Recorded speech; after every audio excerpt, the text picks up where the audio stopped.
Merci de me donner de parler de la part de Dieu. Je ne veux pas être un prédicateur ce soir, mais je veux parler de la part de Dieu. Dieu de mes alliances, Dieu de mes pères en esprit dans la foi, Dieu des apôtres, Dieu des prophètes, Dieu des évangélistes, Dieu des docteurs, Dieu des pasteurs. Dieu qui m'a dit des choses fortes, des choses puissantes pour ce temps et pour cette génération. Dieu de cette église, Dieu de mon mandat, je t'appelle ce soir en ces lieux. Cette salle est petite pour contenir ta présence. Cette salle est petite pour contenir ta gloire. Merci pour ta présence, pour ta gloire, pour tes anges, pour le ciel ouvert, pour l'atmosphère favorable, pour les guérisons, pour la délivrance, pour la transformation, pour les miracles, pour les signes, pour les prodiges et pour les grands témoignages. Oh, merci pour ton règne. Manifeste ce soir. Merci pour ton règne. Merci pour ton règne. Je te promets toute la gloire et tout l'honneur. Au nom de Jésus. Les saints disent, merci Seigneur Esprit. Amen.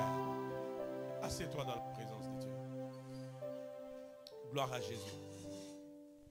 Nous sommes les personnes les plus bénies ce soir, car nous sommes dans la présence de Dieu. Ésaïe chapitre 68, un peu rapidement. 68, le verset 19. Suis-moi encore très bien ce soir.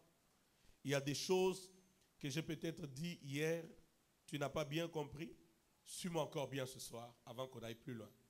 Ésaïe 63, le verset 19. Nous sommes depuis longtemps comme un peuple que tu ne gouvernes pas et qui n'est point appelé de ton nom. On y va? 64. Ça dépend des versions. Il y a des versions, ça donne 63. D'autres versions, ça donne 64. 64, le verset premier. Ok. Oh, si tu déchirais les cieux et si tu descendais, les montagnes s'ébranleraient devant toi. Alléluia. Alléluia. J'ai dit ceci hier. Ce texte, c'est un texte qui a été écrit pendant un temps de crise. Pendant un temps de crise. Quelqu'un est avec moi? Dis à ton voisin, pendant un temps de crise.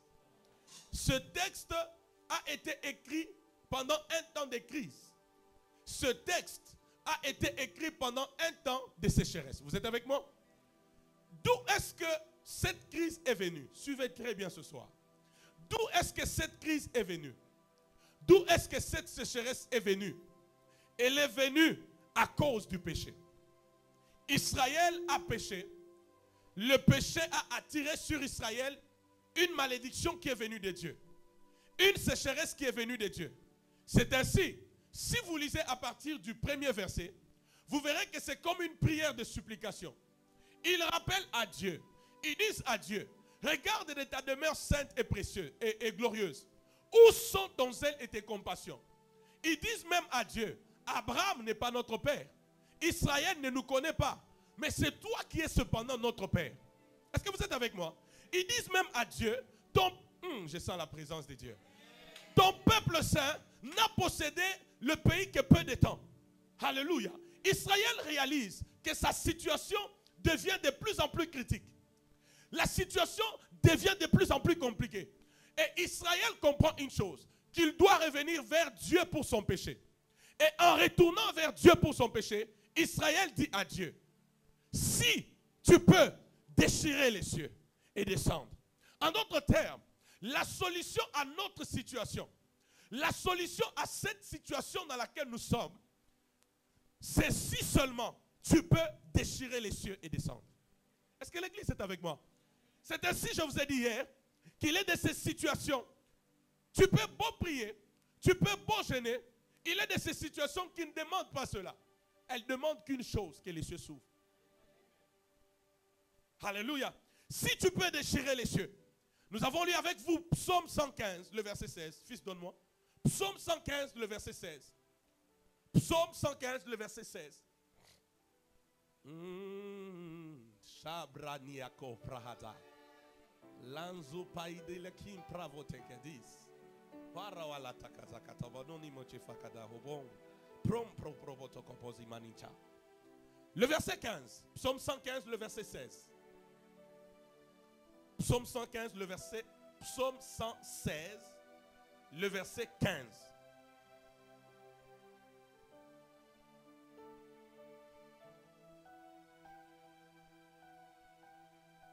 Psaume 115, le verset 16.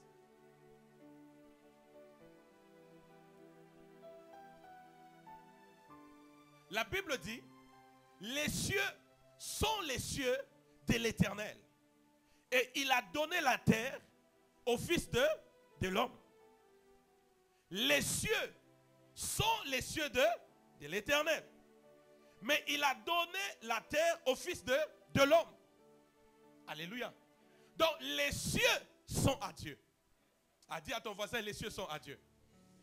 Si tu es d'accord avec cette parole, dis un amen bien. Les cieux sont les cieux de l'Éternel. Et il a donné au Fils de l'homme la terre. Écoutez-moi. Les cieux sont les cieux de l'Éternel. Il a donné au Fils de l'homme la terre. Vous savez pourquoi? Vous savez pourquoi? Parce que depuis l'œuvre de la croix, pour que le ciel s'ouvre, ou encore pour que les cieux de Dieu s'ouvrent, les choses ne se passent plus seulement là-bas. Depuis l'œuvre de la croix, Jésus a inauguré une dispensation qui nous donne la capacité non seulement d'attendre que le ciel s'ouvre quand il veut, mais aussi sur la terre, nous pouvons ouvrir le ciel à partir de la terre. Et le ciel s'ouvre parce que la terre a commandé. Oh mon Dieu. C'est pourquoi la Bible dit, il a donné à l'église les clés du royaume. Je ne sais pas si je parle à l'église. Il a donné à l'église les clés du royaume. En quoi consistent les clés? La Bible dit, c'est que l'église liera sur la terre. La Bible ne dit pas ce que le ciel liera. La Bible dit c'est que l'église va lier sur la terre. Sera liée où? Sera liée dans les ciels. Je dis à quelqu'un ce soir, si tu peux vouloir que ton ciel s'ouvre, il s'ouvrira. Parce que tu as les clés du royaume. L'église, je vous ai toujours dit, n'est pas d'abord un bâtiment. L'église c'est toi, l'église c'est moi. Parce que nous sommes les temples du Saint-Esprit. Et en étant les temples du Saint-Esprit, c'est nous qui sommes dans le royaume. Parce que par la nouvelle naissance, nous sommes dans le royaume. Et le royaume n'est autre que Jésus-Christ de Nazareth. Est-ce que quelqu'un m'entend ce soir? Dis à ton voisin, on peut ouvrir le ciel à partir de la terre. Les cieux des cieux sont à l'Éternel. Mais la terre, il l'a donnée au Fils de l'homme. C'est ainsi, avec vous ce soir, si on se décide que le ciel s'ouvre, il va s'ouvrir. Hey, je dis si on se décide que le ciel s'ouvre, il va s'ouvrir. Si je décide que le ciel s'ouvre sur ta vie, il va s'ouvrir. Avant qu'on aille plus loin, que le ciel s'ouvre sur ta vie. Je dis avant qu'on aille plus loin, que le ciel s'ouvre sur ta vie. Oh, je dis avant qu'on aille plus loin, que le ciel s'ouvre sur ta vie. Il m'a donné les clés. Quand j'ouvre sur la terre, le ciel ne peut que s'ouvrir. Et quand je ferme sur la terre, le ciel ne peut que fermer. Est-ce que quelqu'un m'entend? Dis à ton voisin, c'est notre responsabilité maintenant. Shibrakonza Mayande. Tu as dit un amen faible. Tu sais, quand un homme de Dieu, c'est une parenthèse que j'ouvre et je ferme. Je l'ai dit à quelques personnes ici et Dieu m'a enseigné ça. Quand un homme de Dieu est en train de prêcher, à un moment, il se retrouve en train de parler en langue. Vous dites amen. La Bible dit, 1 Corinthiens 14, celui qui parle en langue dit des mystères. Maintenant, quand ça sort là, peut-être Dieu est en train de libérer un mystère pour la vie de quelqu'un. Maintenant, comme ça sort dans la dimension spirituelle, toi dis seulement amen. Parce que tu ne sais pas, peut-être que c'est pour ton cas que c'est sorti. Est-ce que quelqu'un m'entend ce soir? Dis à ton voisin, le ciel est ouvert sur ta vie. Matthieu 7. Ainsi parce que c'est les cieux des cieux. Les cieux appartiennent à Dieu, comme je l'ai dit hier. Il peut le fermer comme il peut les ouvrir comme il veut. Et laissez-moi vous dire encore, pour chaque aspect de nos vies, il y a un ciel. C'est pourquoi les cieux des cieux sont à l'Éternel. Ton mariage, pour qu'il s'ouvre, il faut que le ciel du mariage s'ouvre. Ta prospérité, pour qu'elle s'ouvre, il faut que le ciel de la prospérité s'ouvre. Quelqu'un m'a compris ce soir? C'est pourquoi Dieu et les cieux sont les cieux de l'Éternel. Qu'est-ce que j'ai dit? Marc chapitre 7, le verset 31 au verset 35. Écrivez Marc 7, 31 à 35 et on va aller. On va filer. Qu'est-ce qui se passe avec ces laptops ce soir? Impose les mains. Et ça, c'est une version compliquée là, des écrits. J'ai parlé de Marc 7, 31 à 34. Si quelqu'un a trouvé, donnez-moi. Merci, prophète. La Bible dit,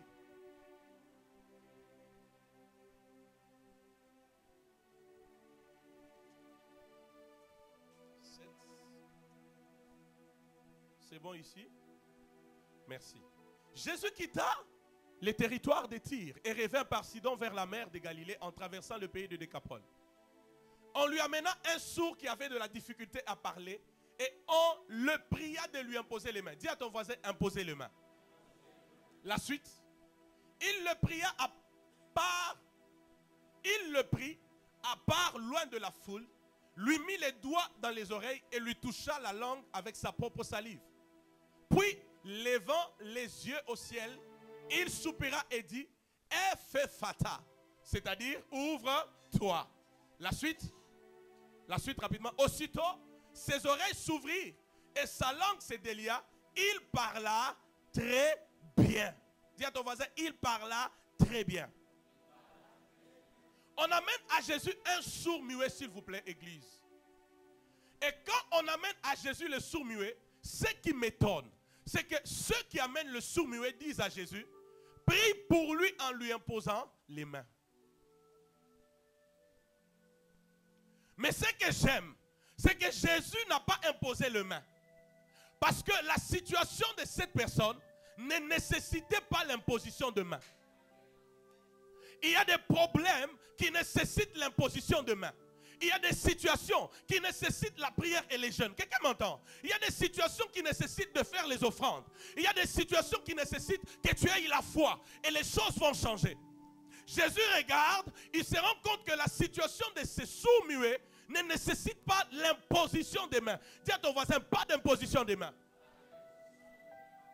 La Bible dit, Jésus le prit, il les mit à part. Il introduit ses mains dans ses oreilles. Il appliqua sa salive sur la langue du sourd. Vous êtes avec moi? Mais ensuite, Jésus dit, Ephphata. Ephphata qui veut dire ouvre-toi. Et regardez, s'il vous plaît, vous êtes avec moi? Regardez, avant que Jésus ne dise Ephphata, la Bible dit, Jésus levant les yeux vers le ciel. L'église est avec moi. Je vous pose la question, pourquoi Jésus a levé les yeux vers le ciel? Parce que premièrement, les cieux des cieux sont à l'Éternel. Ah, je ne sais pas si quelqu'un m'entend. Les cieux des cieux sont à l'Éternel. En d'autres termes, Jésus devait commencer par créer la connexion avec le ciel. Jésus devait commencer par créer la connexion avec le ciel. La Bible dit, toute grâce excellente et tout don parfait viennent du Père d'en haut. Oh, je dis, les prodiges, les signes viennent d'en haut. Avant de manifester les prodiges sur la terre, commence d'abord par lever les yeux vers le ciel. Je dis à quelqu'un ce soir, à partir d'aujourd'hui, ne pleure pas, ne panique pas, ne t'attends pas. Devant une situation, lève d'abord les yeux, regarde vers le ciel. Je ne sais pas si l'église m'entend ce soir. Si tu es là, tu dis gloire au Seigneur. Si tu es là, tu dis bien gloire au Seigneur. Lève d'abord les yeux vers le ciel. En levant les yeux vers le ciel, Jésus a créé la connexion avec le ciel. Quelqu'un est avec moi? Et là, il n'y avait plus d'impossibilité pour la guérison. Alléluia. Et remarquez, dans la majorité des grands miracles que Jésus a fait, quand il a fallu multiplier le pain, il a d'abord levé les yeux vers le ciel. Pourquoi? En levant les yeux vers le ciel, il se connecte à la source des prodiges, à la source des miracles, à la source du surnaturel. Mais la deuxième des choses, Jésus levait souvent les yeux vers le ciel pour capter la formule qu'il devait appliquer sur la terre. Quelqu'un est avec moi? C'est ainsi que Jésus a appliqué une formule. Humainement, vous ne pouvez pas expliquer ça. Et ils disent imposition des mains. Jésus vient avec le fait de mettre les doigts dans les oreilles et embrasser les sourds.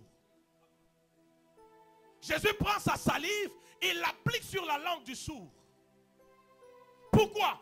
Humainement, on va dire, c'est quoi ça? Mais surnaturellement, on dira, oui, c'est ce qui doit être fait. Parce qu'en levant les yeux vers le ciel, non seulement il se connecte à la source, mais il reçoit aussi la formule. Pourquoi nous échouons? Parce que dans tout ce que nous faisons, nous n'avons pas la formule céleste. Quand tu reçois la formule céleste, en l'appliquant sur la terre, un miracle va arriver. J'ai dit, quand tu peux avoir la formule céleste en l'appliquant sur la terre, un miracle va faire quoi? Va arriver. Quelqu'un est avec moi? La troisième des choses, pourquoi Jésus a levé les yeux vers le ciel? Je peux parler? Parce que Jésus s'est rendu compte que le ciel de ces sourds-muets était fermé. Jésus s'est rendu compte qu'en fait, s'il est sourd, s'il est muet, ce n'est pas parce qu'il a péché. Ce n'est pas parce qu'il prie moins. Ce n'est pas parce qu'il n'a pas fait les offrandes. Son problème, son ciel est fermé. Et je dois lever les yeux vers le ciel afin de capter la formule pour ouvrir le ciel sur la vie de cette personne. Et quand le ciel fut ouvert sur lui, Ephphata, la Bible dit, il a entendu et il a parlé convenablement. Quelqu'un est avec moi ce soir? Laisse-moi te dire que ton problème, ta situation, tout ce par quoi tu passes, nécessite qu'une chose. Ephphata. Il suffit qu'il dise, ouvre-toi. Quand ton ciel peut s'ouvrir, là où tu n'entendais pas, tu commenceras à entendre. Là où tu ne voyais pas, tu vas commencer à voir. Ce qui ne marchait pas commencera à marcher. Parce que le ciel est ouvert. Ah, que ton ciel s'ouvre ce soir au nom de Jésus. J'ai dit que ton ciel s'ouvre ce soir au nom de Jésus. Si c'est le mariage que tu veux, que le ciel de ton mariage s'ouvre. Si c'est la prospérité, que le ciel de la prospérité s'ouvre. Si c'est la réussite, que le ciel de la réussite s'ouvre. Si c'est la promotion, que le ciel de la promotion s'ouvre. Il a compris que le problème, c'est que le ciel de cette personne était fait fermé. Je peux avancer? Je peux avancer?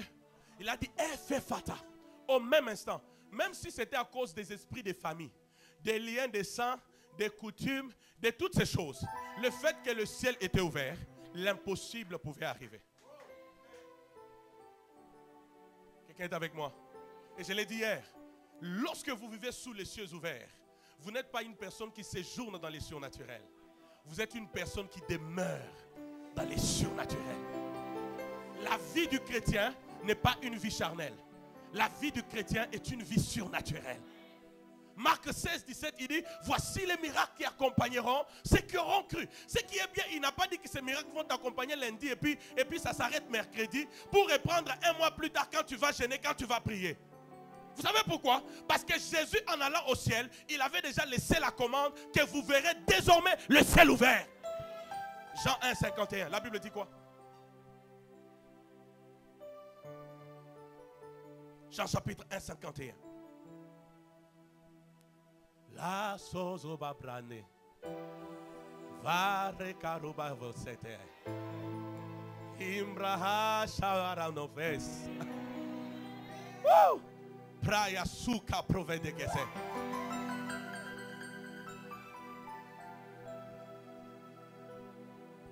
Jesus. Regarde ton voisin, dis-lui, tu sais. Parle-lui comme si tu lui relatais l'histoire. Dis-lui, tu sais, je te dis la vérité. À partir de ces jours, je ne serai plus la même personne. Parce que j'ai compris qu'au-delà du jeûne, de la prière, de l'imposition des mains, il y a le ciel ouvert. Et quand le ciel s'ouvre, tout change dans ma vie. Si tu le crois, c'est ta prophétie au nom de Jésus-Christ. Et la Bible dit, et il lui dit, c'est Jésus qui parle, en vérité, vous verrez désormais le ciel ouvert, les anges de Dieu monter et descendre sur le Fils de l'homme. Parce que vivre sous les cieux ouverts est une possibilité. Vivre sous les cieux ouverts est une vérité. Parce que Jésus avait déjà parlé. Dis à ton voisin, Jésus avait déjà parlé. Dis-lui combien Jésus avait déjà parlé. Écoutez-moi, écoutez-moi. La présence du tabernacle au milieu d'Israël n'était pas seulement pour imager la présence de Dieu parmi son peuple, mais c'était aussi pour établir la dimension des réalités spirituelles dans les physiques. Est-ce que l'église m'entend? J'ai dit, les tabernacles là, ça n'imageait pas seulement que Dieu est présent parmi nous, mais ça voulait établir la dimension des choses spirituelles ou surnaturelles dans les physiques.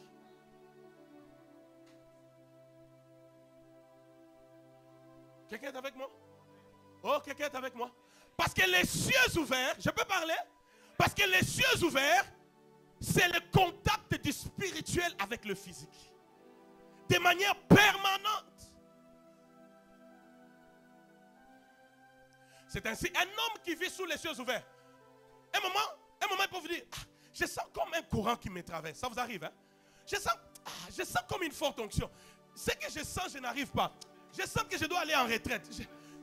Je sens que Dieu veut me parler. Ce qui se passe là, c'est un signe que tu es sous les cieux ouverts.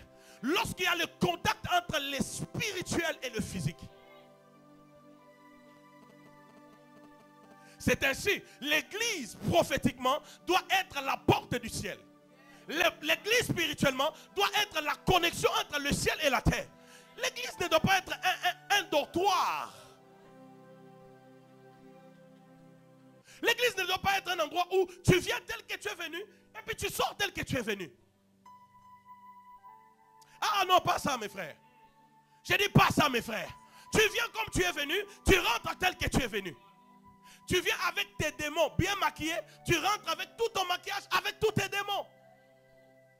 Là, ce n'est pas l'église de Jésus. Là, c'est un dortoir. Ah, j'ai dit là, c'est un dortoir. Alléluia. Alléluia. Alléluia. Alléluia. Tu viens tel que tu es venu. Et puis tu sors tel que tu es venu. Tu adores en français. Laisse-moi te dire, ton français ne dit rien au diable.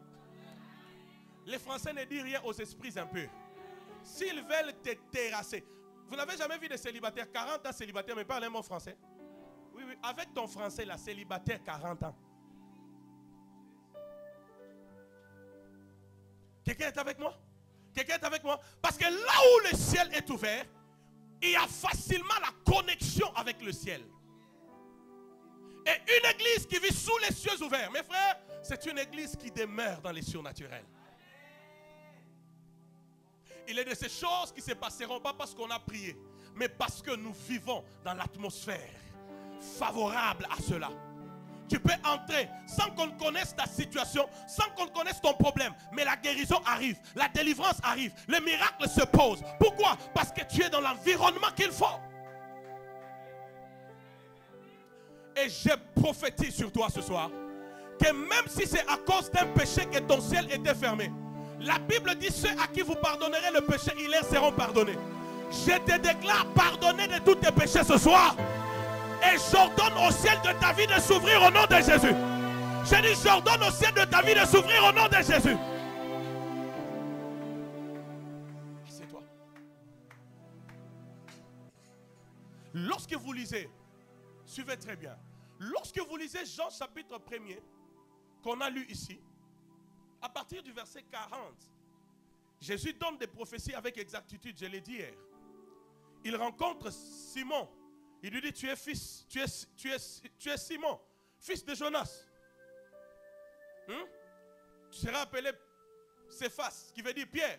Il rencontre Nathanaël. il rencontre Nathanaël. Il lui dit, oh, voilà cet Israélite en qui il n'y a point de faute. Je t'ai vu quand tu étais sous les figuiers en discutant avec Philippe. Alléluia. Je vous ai dit hier, c'était la dimension d'imager ce qui se passe quand les cieux s'ouvrent. La facilité de la vision s'ouvre. La facilité de la prophétie avec précision s'ouvre. Mais j'aimerais aussi dire ce soir à l'église, cette portion des Écritures de Jean 1,51 est en train aussi de nous dire que s'il y a un type de personne qui a le pouvoir ou le mandat d'ouvrir le ciel sur ta vie, c'est un prophète. Je ne sais pas si l'église m'entend. Je ne sais pas si l'église m'entend. S'il y a quelqu'un qui peut ouvrir le ciel sur ta vie, c'est un prophète. Parce que le prophète est la bouche de Dieu. Je dis le prophète est la bouche de Dieu. Je dis le prophète est la bouche de Dieu. Je dis le prophète est la bouche de Dieu. Je dis le prophète est la bouche de Dieu. Je dis le prophète est la bouche de Dieu. Oh, je me lève comme prophète de Dieu ce soir pour déclarer sur ta vie que le ciel s'ouvre à partir de maintenant et qu'il ne se ferme plus jamais. Si tu le crois, tu dis amen plus que ton voisin. Tu dis amen. Alléluia. Il voulait leur dire, il n'y a que les prophètes pour ouvrir le ciel. C'est pourquoi il a dit, désormais vous verrez le ciel s'ouvrir. Il n'y a que le prophète qui peut ouvrir le ciel. Vous savez pourquoi? Parce que l'arme du prophète, c'est sa parole. Or, la parole est l'épée de l'esprit. Si la parole est l'épée de l'esprit, ça veut dire quoi? Lorsque la parole est libérée, ça joue le rôle comme d'une épée qui est en train d'être utilisée dans la main de quelqu'un. Ce qui fait que même si ton ciel est fermé, quand la parole sort, l'épée. La parole sort, l'épée. Ce qui fait que de la même manière, l'épée peut percer un mur. L'épée peut aussi percer le ciel. L'épée peut aussi déchirer le ciel. Et ce qui était fermé sera ouvert. L'église m'entend ce soir. Laisse-moi prophétiser sur toi que l'histoire de ta vie commence à changer à partir de ce soir. Les miracles, les signes et les prodiges t'accompagnent à partir de ce soir. La malédiction quitte ta vie ce soir. Les célibats quittent ta vie ce soir. La pauvreté, le chômage quittent ta vie ce soir. Oh, reçois cela au nom de Jésus-Christ. Jesus. C'est comme ça. En tant que prophète, il s'est levé sur la vie de ses sourds-muets pour déclarer effet fata. Si ce n'était pas dans la dimension prophétique, Jésus allait lui imposer les mains. Parce que sa famille a demandé qu'on lui impose les mains. Mais comme là il était dans sa dimension de prophète, il a compris que ça ne nécessite pas l'imposition des mains. Ça nécessite que le ciel qui est fermé sur lui s'ouvre. Parce que le prophète voit, le prophète entend. Et si Dieu vous a convoqué à ce séminaire, c'est parce qu'il a parlé à son prophète. J'ai vu, j'ai entendu que le ciel de ta vie était fermé. Et Dieu m'a dit, invite-les au séminaire du surnaturel, afin que le ciel qui était fermé s'ouvre à partir de maintenant. Je ne sais pas si je parle à quelqu'un ce soir. Dieu a vu que ton ciel était fermé et il a voulu que ce séminaire se tienne afin que tu vives désormais sous les cieux ouverts. Si tu le crois, tu dis plus que ton voisin, je reçois.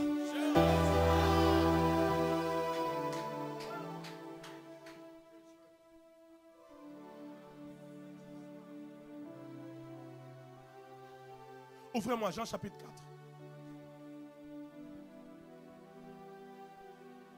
Jean chapitre 4.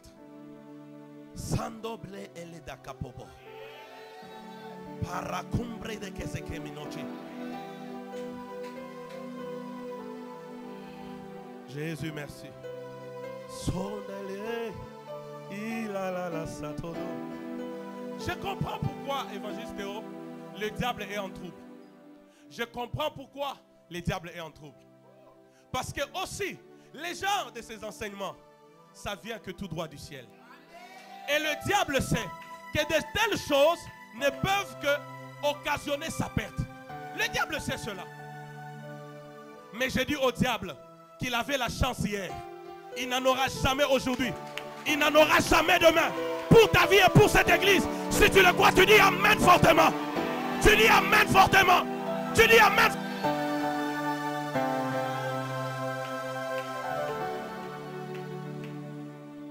Il faut un prophète pour ouvrir le ciel sur ta vie. Est-ce que je peux parler? Vous savez pourquoi? Parce qu'au fait, lorsque vous lisez dans Ézéchiel, vous vous rendrez compte qu'au fait, la vraie position d'un prophète, c'est entre le ciel et la terre. Lisez Ézéchiel. Ouvre-moi Jean 4, à partir du verset 10. La vraie position ou la vraie place d'un prophète, vous vous rendrez compte que c'est entre le ciel et la terre.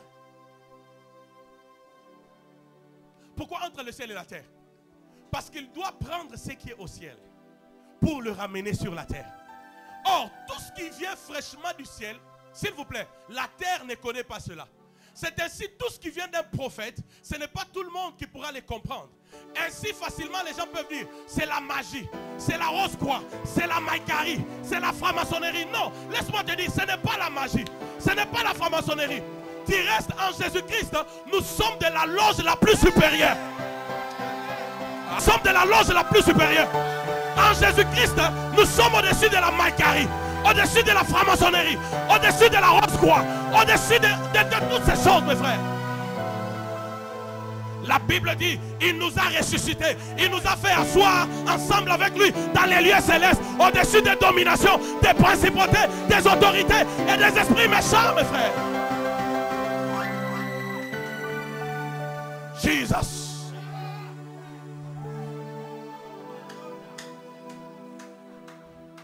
Quelqu'un est avec moi ce soir? Les ciels, tu vois ce que tu sens là? C'est déjà le signe que la bouche du prophète a parlé et le ciel a pris acte. Le ciel de ta vie est déjà ouvert, mon frère. J'ai dit le ciel de ta vie est déjà ouvert, ma soeur. Il est déjà ouvert. J'ai dit ton ciel est déjà ouvert. J'ai dit ton ciel est déjà ouvert. Réjouis-toi parce que ton ciel est déjà ouvert. Crie parce que ton ciel est déjà ouvert.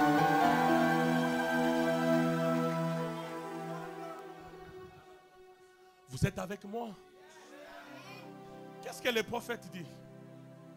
Le prophète dit, regardez, le prophète Jésus dit, Jésus lui répondit, si tu connaissais les dons de Dieu, et qui est celui qui te dit, donne-moi à tu lui aurais toi-même demandé à boire et il t'aura donné de l'eau. La suite, mon fils. Jésus lui dit, dit à la femme, tu n'as rien pour puiser et le puits est profond. D'où auras-tu donc cette eau vive? Dis à ton voisin, eau vive. La suite. Es-tu plus grand que notre père Jacob, qui nous a donné ces puits et qui en a bu lui-même, ainsi que ses fils et ses troupeaux? La suite. Jésus lui répondit, hey ya. Hey ya. Jésus lui répondit, quiconque boit de cette eau aura encore soif. L'eau de Jacob, l'eau depuis de Jacob. Mais celui qui boira de l'eau que je lui donnerai n'aura jamais soif. Et l'eau que je lui donnerai deviendra en lui une source d'eau qui jaillira jusque dans la vie éternelle. La suite. Hey. La femme lui dit, Seigneur, donne-moi cette eau afin que je n'aie plus soif et que je ne vienne plus puiser. Dis à ton voisin, la femme a demandé de l'eau. Dis encore, la femme a demandé l'eau vive. Maintenant que je vous révèle cette eau-là, maintenant Jésus se décide de donner à la femme de l'eau. Vous voulez savoir l'eau que Jésus a donnée à la femme? Le verset 15. Le verset 15. Le verset 15. Le verset 16. La Bible dit quoi? Regardez maintenant. La femme, le verset 15. Reviens. Le verset 15. La femme demande de l'eau.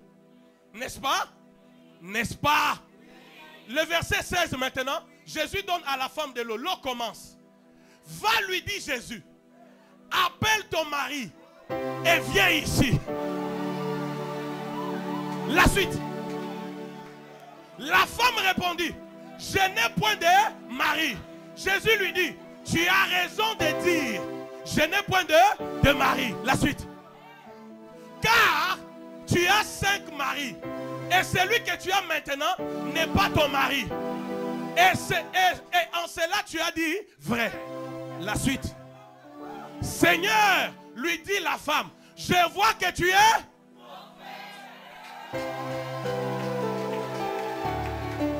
Est-ce que tu as compris? Est-ce que tu as compris? L'eau dont Jésus parlait n'était rien d'autre que la prophétie. L'eau dont la femme voulait boire n'était rien d'autre que la prophétie. C'est ainsi, elle a demandé à Jésus de l'eau. Jésus a commencé à lui dire, ah, tu vois de l'eau? Dis-moi un peu, ton mari est où? Oh non, je n'ai pas de mari. Oui, tu en as eu 5. Tu as raison de le dire. L'eau que la femme cherchait, Jésus lui a donné. Mais cette eau, Jésus lui a donné en forme de la prophétie.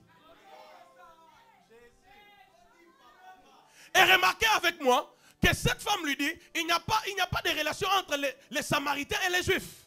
Mais la prophétie a cassé la barrière. La prophétie a cassé la barrière. On pouvait maintenant cohabiter Juifs et pharisiens, mes frères, et Samaritains. Dis à ton voisin, ce dont tu as besoin, c'est la prophétie. Parce que quand les cieux s'ouvrent, la prophétie coule. Et quand la prophétie coule, il n'y a que des choses qui arrivent. Cette eau dont la femme avait besoin, cette eau dont Jésus parlait n'était rien d'autre que la prophétie. Je vais dire à quelqu'un, tu vois les Juifs, les pharisiens, ça fait comme des distances. Ça fait comme des espaces. Il y a de ces choses qui t'échappent. Il y a de ces choses qui paraissent trop loin de toi. Il y a de ces choses, tu essaies de les atteindre, mais ça te complique.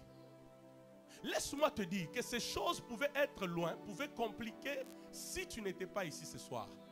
Parce que lorsque la parole prophétique est libérée, elle peut prendre les choses qui sont très loin et elle les rapproche de toi. Elle les colle à toi. Non seulement la femme était touchée, mais elle est même allée dire aux gens de son village que j'ai rencontré le Messie. Les disciples étaient étonnés de voir Jésus parler avec la Samaritaine. Qu'est-ce qui a brisé les murs? C'est l'eau vive, la prophétie. La parole prophétique n'est pas seulement le fait de parler de la part de Dieu, mais la parole prophétique, c'est le fait de dire la parole qui convient.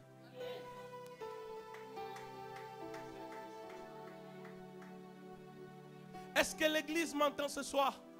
La parole prophétique n'est pas seulement le fait de parler de la part de Dieu, mais c'est le fait de dire la parole qui convient. Il arrive devant la tombe de Lazare. On l'amène là. Déjà, ce que j'aime avec cette histoire, avant que je n'aille dans un autre point, c'est que quand on dit à Jésus que ton ami Lazare est mort, au lieu que Jésus se presse, vous voyez le problème. Écoutez, si Dieu a voulu que ce séminaire vienne, ce n'est pas pour que forcément tout le monde ici devienne prophète. Non.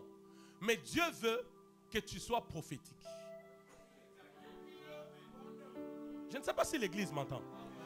Le souhait de Dieu après ce séminaire, c'est de voir que tu es devenu prophétique dans ta vie, dans ton ministère, dans ta manière de tout faire. Jésus, on lui dit, ton ami Lazare est mort. Jésus regarde. Si c'était toi, tu allais rapidement courir pour aller prier pour Lazare. Et je t'informe que là, tu allais échouer. C'est comme ça que beaucoup de gens ici échouent. Parce qu'on embauche tel part, lui aussi court. Parce que tel, lui aussi fait. Parce que tel, tout le monde. Quand tu es prophétique, tout le monde peut aller dans une direction. Dieu peut te dire, toi va à gauche. Ton problème c'est quoi? Tu n'es pas prophétique. Ainsi tu vas selon que les vents soufflent. C'est comme ça ta vie va de peine en peine. Mais laisse-moi te dire, le ciel est déjà ouvert sur toi. Tu vas être prophétique. Tu feras ce que tout le monde ne fait pas parce que tu suivras la voie de l'Esprit de Dieu. On pose la question. Jésus dit non, non, non, non, sa maladie n'est point à la mort. Elle est pour la gloire de Dieu. Alléluia. Et quand il arrive devant la tombe, Quand il arrive devant la tombe, il n'est pas allé par 4 voies. Il a seulement dit, Lazare, fais quoi? Sors. Parce que la parole prophétique n'est pas seulement parler de la part de Dieu, mais c'est dire la parole qui convient. L'église m'entend? L'église m'entend? Je peux vous révolutionner. Dis à ton voisin, vivre sous les cieux ouverts est une possibilité. Dis encore à ton voisin, c'est une vérité. Donnez-moi 2 Rois chapitre 4. Je vous révèle le modèle des hommes qui vivent sous les cieux ouverts. Ou encore les langages des hommes qui vivent sous les cieux ouverts. 2 Rois chapitre 4.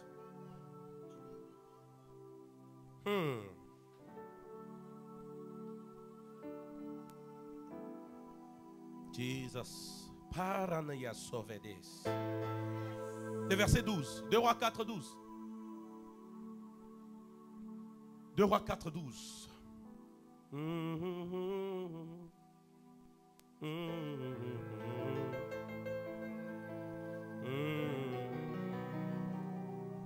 Ce qui est vrai, il y a beaucoup à dire que je ne dirai pas dans ces séminaires. Parce que ce n'est pas les derniers. Il dit à Géasi, son serviteur, vous êtes avec moi? Appelle cette Sunamite. Géasi l'appela et elle se présenta devant lui. Ça, c'est le prophète Élisée qui parle à son serviteur Géasi. Je vous informe que Élisée vivait sous les cieux ouverts. Parce que déjà, sa double portion, il l'a reçue sous un ciel ouvert. Sa double portion, il l'a reçue déjà sous un ciel ouvert. Et Élisée dit à Géasi, dis-lui, voici tu nous as montré tout cet empressement. Que peut-on faire pour toi? Faut-il parler pour toi au roi ou au chef de l'armée? Elle répondit, j'habite au milieu de mon peuple. La suite. Et il dit, que faire pour elle? Ça c'est Élisée. Dis à ton voisin, c'est Élisée qui parle. Que faire pour elle? Géasi répondit, mais elle n'a point de fils. Et son mari est vieux. Dis à ton voisin, elle n'a point de fils. Son mari est vieux. Dis-lui encore, elle n'a point de fils. Son mari est vieux. Alléluia. Écoutez-moi. Les hommes qui vivent sous les cieux ouverts, ils sont là ce soir? Les hommes qui vivent sous les cieux ouverts n'ont pas peur des défis. Les hommes qui vivent sous les cieux ouverts, je vous ai dit que le ciel est déjà ouvert parce que Jésus avait déjà ordonné. Les hommes qui vivent sous les cieux ouverts n'ont pas peur des défis. Par contre, pour eux, les défis sont les opportunités. Pour manifester qu'ils vivent réellement sous les cieux ouverts. Je ne sais pas si quelqu'un m'entend. Alors, il ne faut plus être un chrétien qui panique pour une situation. Non. Dis-toi, mon ciel est ouvert. C'est un défi, je peux le relever. Parce que le ciel est ouvert. Élisée lui dit, tu nous as tellement fait du bien. Tu as construit la chambre haute. Tu as pris soin de nous. Non, c'est vraiment bien. Maman, dis-nous, qu'est-ce que nous pouvons faire pour toi? Ça, c'est le langage des gens qui vivent sous un ciel ouvert. Je ne sais pas si vous m'entendez. Les gens qui vivent sous un ciel ouvert n'attendent pas seulement que Dieu leur parle. Les gens qui vivent sous un ciel ouvert, ils peuvent dire des choses même si Dieu ne leur a pas dit cela. Ils ont la conviction que ces choses vont être matérialisées. Pourquoi? Parce qu'ils vivent sous un ciel ouvert. Je dis à quelqu'un, je l'entends. Dieu me dit, apprends à parler positivement sur ta vie. Apprends à prophétiser positivement sur ta vie. Apprends à déclarer des choses même impossibles aux hommes sur ta vie. Parce que tu vis sous les ciels ouverts. Et quand tu vis sous les ciels ouverts, tu ne peux pas douter de déclarer positivement sur ta vie. Ce que tu vas déclarer, le ciel va rendre cela matériel sur ta vie. Est-ce que vous êtes avec moi? Élisée pose la question. Que peut-on faire pour elle? La femme n'a rien demandé. Dieu ne lui a rien dit. Et Géasi lui dit, mais maître, tu ne te rends pas compte que son mari est vieux et elle n'a point d'enfant. Élisée savait qu'il vivait sous les cieux ouverts. C'est comme ça qu'il a posé cette question. Là, les versets qui suivent, qu'est-ce qu'il dit? Et il dit, appelle-la. Géasi l'appela. Elle se présenta à la porte. La suite. Élisée lui dit, à cette même époque. Est-ce que Élisée a dit, Dieu a dit? Et que tu dois prier différemment. Il est de ces choses qui ne demandent pas l'imposition des mains. Ça demande que le ciel s'ouvre. Et quand le ciel est ouvert, parle, parle. Tu auras un enfant. À la même époque, tu auras un enfant. Parle au défi de ta vie, parle au problème de ta vie.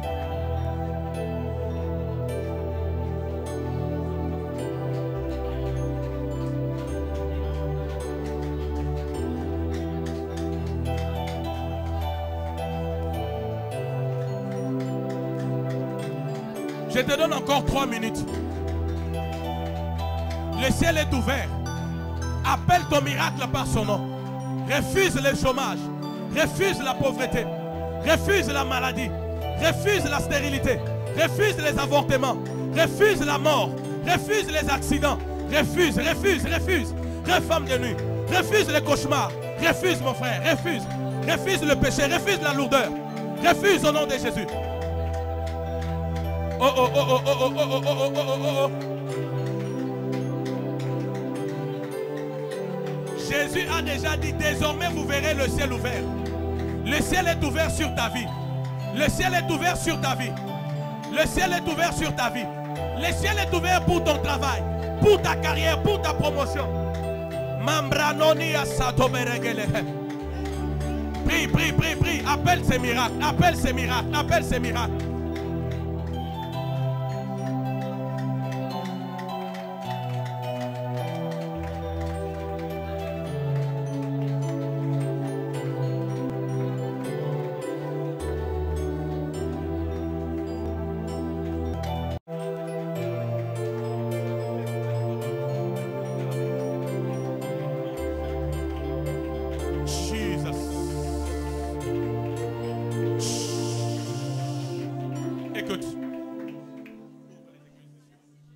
Écoutez-moi, regarde-moi.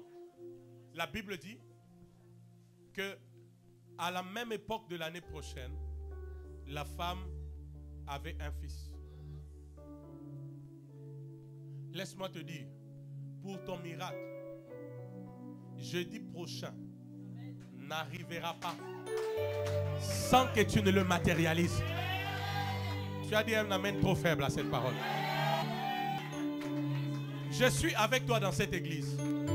Tu vas venir témoigner. Vis pour ta famille, pour cette église, selon ce que tu as demandé. 7 jours ne passeront pas. Même aux dernières minutes du 7e jour, Dieu va accomplir cela pour ta vie. Parce que le ciel est ouvert sur ta vie désormais. Le ciel est ouvert sur ta vie désormais. Le ciel est ouvert sur ta vie désormais. Sur cette église désormais.